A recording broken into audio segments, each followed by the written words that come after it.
Hello ಸ್ನೇಹಿತರೆ, welcome back to Shubha channel.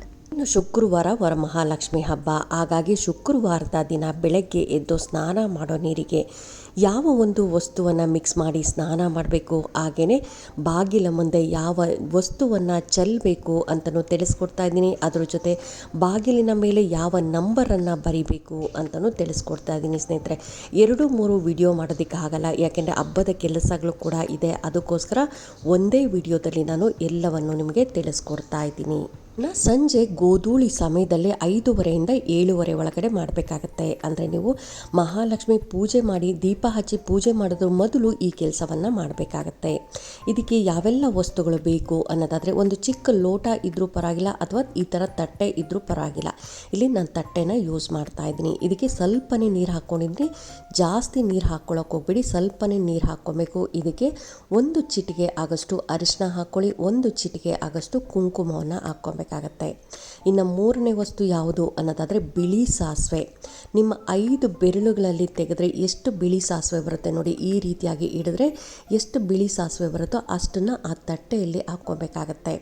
ತಟ್ಟೆಯಲ್ಲಿ ಹಾಕ್ಕೊಂಡು ಎಲ್ಲ ಕಲಿಸ್ಕೊಂಡು ನೀವು ಅದನ್ನು ನಿಮ್ಮ ಮೇನ್ ಡೋರಿಂದ ಆಚೆ ಹೋಗಬೇಕಾಗತ್ತೆ ಸ್ನೇಹಿತರೆ.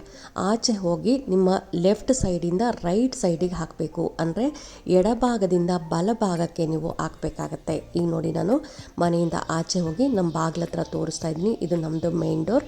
ಈಗ ನಾನು ಅದನ್ನು ಆಚೆ ಹೋಗಿ ನೋಡಿ, ಲೆಫ್ಟ್ ಸೈಡಿಂದ ಅಂದರೆ ಎಡಭಾಗದಿಂದ ಬಲಭಾಗಕ್ಕೆ, ನಾವು ನಿಂತಿರೋ ಎಡಭಾಗದಿಂದ ಬಲಭಾಗಕ್ಕೆ ಈ ರೀತಿಯಾಗಿ ಹೊಸ್ಲು ಎಷ್ಟು ಉದ್ದ ಇರುತ್ತೋ ನೋಡಿ ಅಷ್ಟು ಉದ್ದನೂ ಹಾಕಿ ಮಹಾಲಕ್ಷ್ಮಿ ನಮ್ಮ ಮನೆಗೆ ಬಾರಮ್ಮ ಅಂತ ಹೇಳ್ಕೊಂತ ನೀವು ಬಲಗಾಲಿಟ್ಟು ಮನೆ ಒಳಗಡೆ ಬಂದು ದೀಪವನ್ನು ಹಚ್ಚಿ ಯಾವ ರೀತಿಯಾಗಿ ಪೂಜೆ ಮಾಡ್ತಿರೋ ಅದೇ ರೀತಿಯಾಗಿ ಮಾಡ್ಕೊಬೇಕಾಗತ್ತೆ. ಇನ್ನು ಹೊಸ್ತಿಲಿಗೆ ಅರಿಶಿನ ಕುಂಕುಮ ಯಾವ ರೀತಿಯಾಗಿ ಇಡಬೇಕು, ಹಾಗೆಯೇ ಎಷ್ಟು ಗೆರೆಗಳನ್ನು ಹಾಕಿ ರಂಗೋಲಿ ಹಾಕಬೇಕು. ಅಟ್ಲೀಸ್ಟ್ ನಾವು ಪ್ರತಿದಿನ ಹಾಕೋಕ್ಕಾಗಲಿಲ್ಲ ಅಂದರೆ ಮಂಗಳವಾರ ಶುಕ್ರವಾರದ ದಿನಗಳಲ್ಲಿ, ಹಬ್ಬದ ದಿನಗಳಲ್ಲಿ ಎಷ್ಟು ಲೈನನ್ನು ಹಾಕಿ ನಾವು ರಂಗೋಲಿ ಹಾಕಬೇಕು ಅಂತಲೂ ತಿಳಿಸ್ಕೊಡ್ತಾ ಇದ್ದೀನಿ.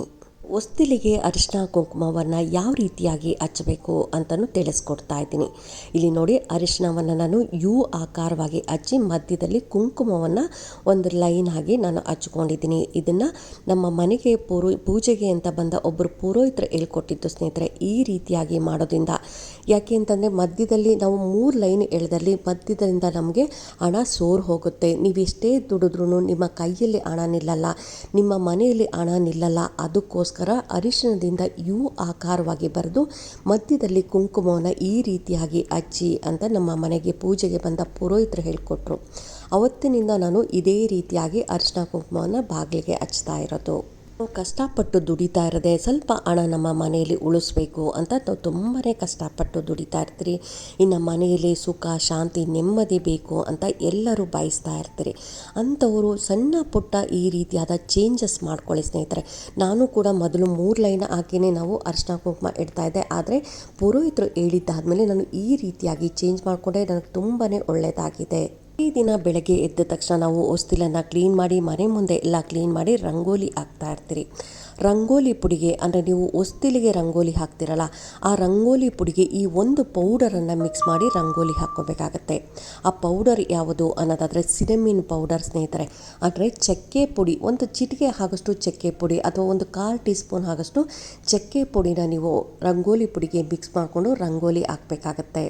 ಇನ್ನು ರಂಗೋಲಿಯಲ್ಲಿ ನಾವು ಎಷ್ಟು ಎಳೆಗಳನ್ನು ಹಾಕಬೇಕು ಅಂತಲೂ ತಿಳಿಸ್ಕೊಡ್ತಾ ಇದ್ದೀನಿ ನೋಡಿ. ಒಂದು ಕಡೆ 4 ಲೈನ್ಗಳನ್ನು ಹಾಕ್ಕೊಬೇಕಾಗತ್ತೆ ಸ್ನೇಹಿತರೆ. ನೋಡಿ, ಇಲ್ಲಿ ತೋರಿಸ್ತಾ ಇದ್ದೀನಿ, ಈ ರೀತಿಯಾಗಿ ಹಾಕ್ಕೊಂಡು ಟೋಟಲಾಗಿ ನೀವು 24 ಗೆರೆಗಳನ್ನು ಹಾಕ್ಕೊಬೇಕಾಗತ್ತೆ. ಹೊಸ್ತಿಲಿನ ಮೇಲೆ 24 ಗೆರೆಗಳನ್ನು ಹಾಕಿ ಮಧ್ಯದಲ್ಲಿ ನಿಮ್ಗೆ ಯಾವುದು ರಂಗೋಲಿ ಬರುತ್ತೋ ಅದೇ ರಂಗೋಲಿನೂ ಹಾಕ್ಕೊಬೋದು, ಇಲ್ಲಾಂದರೆ ಇದೇ ರೀತಿ ಕೂಡ ಹಾಕ್ಕೊಬೋದು. ಆದರೆ ಗೆರೆಗಳು ಮಾತ್ರ 24 ಗೆರೆಗಳನ್ನು ಹಾಕಬೇಕಾಗತ್ತೆ. ಅಕಸ್ಮಾತ್ ನಿಮಗೆ ಈಗ ದಿನ ಹಾಕೋಕ್ಕಾಗಲಿಲ್ಲ ಅಂದರೆ ಹಬ್ಬದ ದಿನಗಳಲ್ಲಿ ಹಾಕೋದಾಗಲಿ ಅಥವಾ ನೀವು ಶುಕ್ರವಾರ ಮಂಗಳವಾರದ ದಿನಗಳಲ್ಲಿ ಹಾಕ್ಕೊಳ್ಳೋದು ತುಂಬಾ ಒಳ್ಳೆಯದು. ಹಾಗಾಗಿ ನಿಮಗೆ ಪ್ರತಿದಿನ ಟೈಮ್ ಇತ್ತು ಅಂದರೆ ಇದೇ ರೀತಿಯಾಗಿ ಹಾಕ್ಬೋದು. ಟೈಮ್ ಇಲ್ಲ ಅಂತಂದರೆ ನೀವು ಮಂಗಳವಾರ ಶುಕ್ರವಾರ ಹಬ್ಬದ ದಿನಗಳಲ್ಲಿ ಆದರೂ ನೀವು 24 ಲೈನ್ಗಳನ್ನು ಹಾಕಿ ರಂಗೋಲಿಯನ್ನು ಹಾಕಬೇಕಾಗತ್ತೆ. ಮೇನ್ ಡೋರ್ ಮೇಲೆ ಯಾವ ರೀತಿಯಾಗಿ ಬರೀಬೇಕು ಅನ್ನೋದಾದರೆ, ಶುದ್ಧವಾದ ಅರಿಶಿನ ತೊಗೊಳ್ಳಿ. ಅರಿಶಿನಕ್ಕೆ ಸ್ವಲ್ಪ ನೀರು ಅಥವಾ ಗಂಗಾ ಜಲವನ್ನು ಮಿಕ್ಸ್ ಮಾಡಿಕೊಂಡು ಓಂ ಮತ್ತು ಶ್ರೀಮನ್ನು ಬರಿಬೇಕಾಗತ್ತೆ ಸ್ನೇಹಿತರೆ. ಡೋರ್ ಮೇಲೆ ನೀವು ಮೇನ್ ಡೋರ್ ಮೇಲೆ ಓಂ ಮತ್ತು ಶ್ರೀಮ್ ಅಂತ ಬರಿಬೇಕು. ಟೈಮಲ್ಲಿ ಬರಿಬೇಕು ಅನ್ನೋದಾದರೆ ಶುಕ್ರವಾರ ಬೆಳಗ್ಗೆಯಿಂದ ರಾತ್ರಿ ತನಕ ಯಾವ ಟೈಮಲ್ಲಾದರೂ ಬರೀರಿ. ಅಕಸ್ಮಾತ್ ಶುಕ್ರವಾರ ಟೈಮ್ ಸಿಗಲ್ಲ ಅನ್ನೋರು ಗುರುವಾರ ಕೂಡ ನೀವು ಬರ್ಕೊಬೋದು.